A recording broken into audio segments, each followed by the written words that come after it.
Hello everybody, this is Fernando for the latest Cryptids and Monsters video.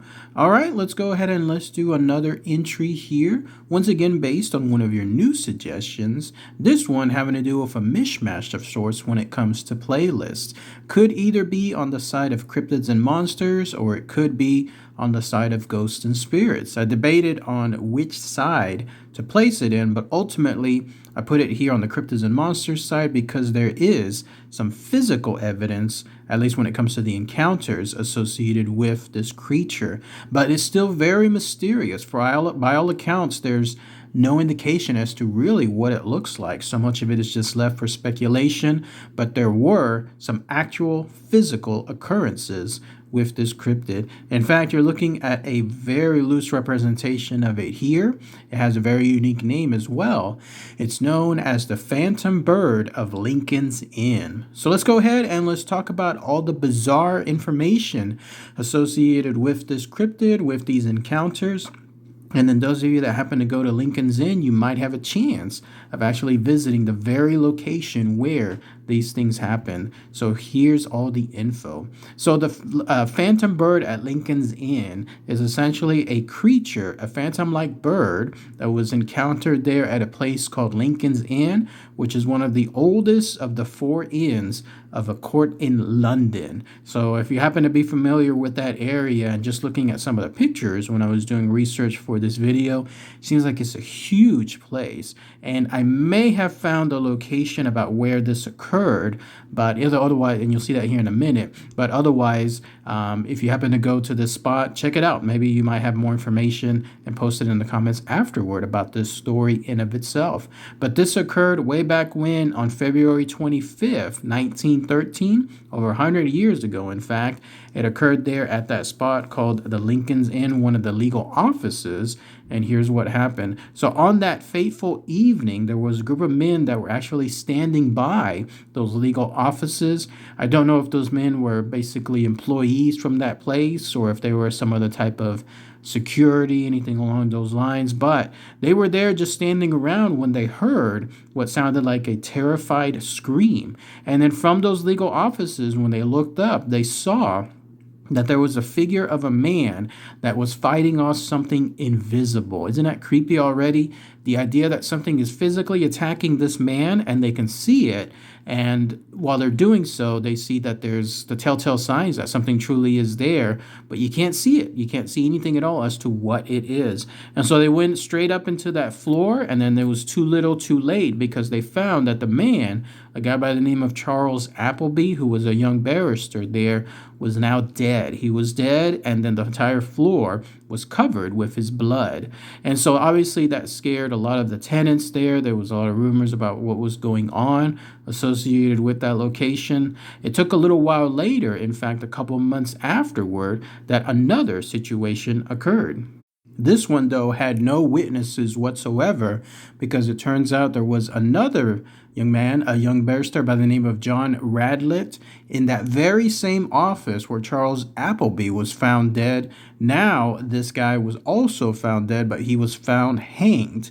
And when there was a inspection done of that area by the locked door, in fact, by the door itself, it was found to be locked.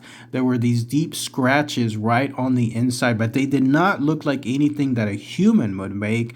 In actuality, they looked like it was made by the claws of an enormous bird. So now we have 2 occurrences with regards to this, both situations involving people that ended up being dead, and then both situations involving something that was completely unseen. One unseen out in the wide open, and the other one never even seen by others, but both had something in terms of a physical attack.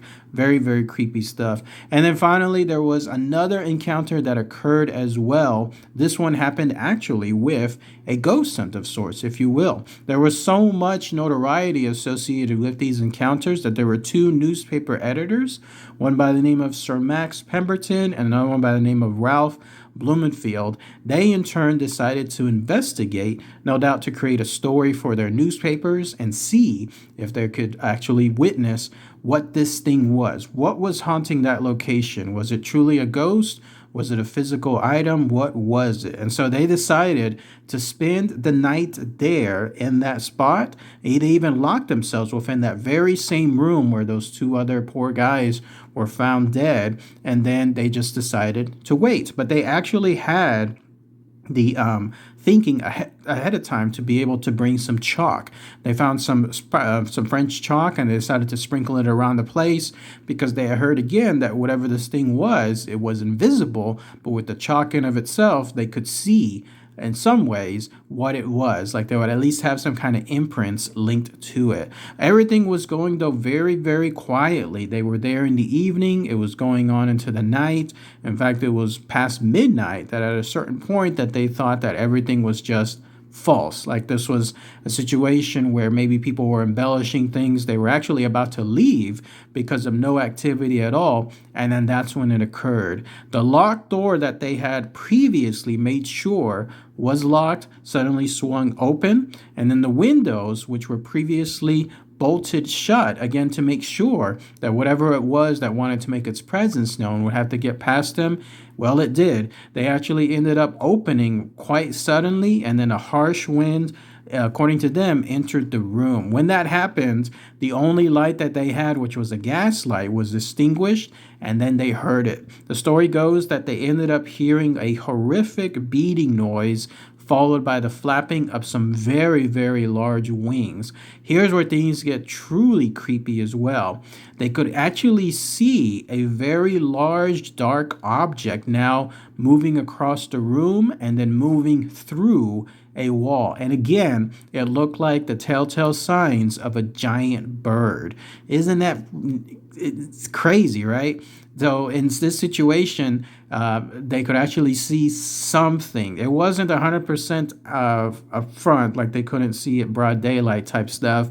And by all accounts, it wasn't invisible either, but they could still make out that object in of itself. I got the impression that it was almost like looking at a silhouette of something, like either it's kind of invisible but still kind of dark, but creating a silhouette. That's the impression that I got with regards to this thing.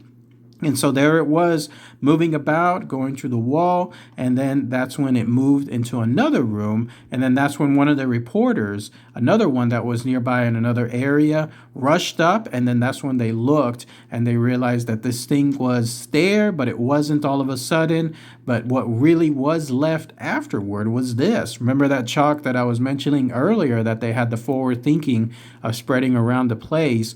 Well, there they were, a giant set of gigantic claw marks left by whatever this thing was. So these guys were actually very, very lucky, if you could call it that. Yes, they had an encounter with this phantom bird. It absolutely made its presence known to the point that they were actually able to see some kind of silhouette associated with it, or as they described it, a large dark object. But it decided that it did not want them. It decided to actually go through a wall, and then that was it. But they left, whatever this thing was, they left these gigantic claw marks right there within the chalk. So they definitely got the evidence that they needed, and then that was it. Isn't that crazy? The idea that there was something like this, a phantom bird haunting this location called Lincoln's Inn. It ended up killing two poor young men beforehand, and then it made its final presence known around that location to these very reporters who were doing an actual ghost hunt. I'm not going to lie, if I was in a situation like that and I was in an area to be able to investigate this thing, I probably would have done the same. Although at the same time, considering the dangerousness associated with this creature, whatever it was, it would have been like 50-50. Maybe I would have done it, maybe I wouldn't, but I would have been tempted to do so as well. But then that's pretty much it. That's all the information associated with this phantom bird at Lincoln's Inn. If anyone has any more info, anything else I might have missed, then please post those comments below. And again, if you happen to be by this area, who knows, maybe you know the area specifically, the building and so on where this occurred, then please post it in the comments. Let me know if you have any type of encounters there too. All right, everybody. Thanks again as always. Take care. Bye.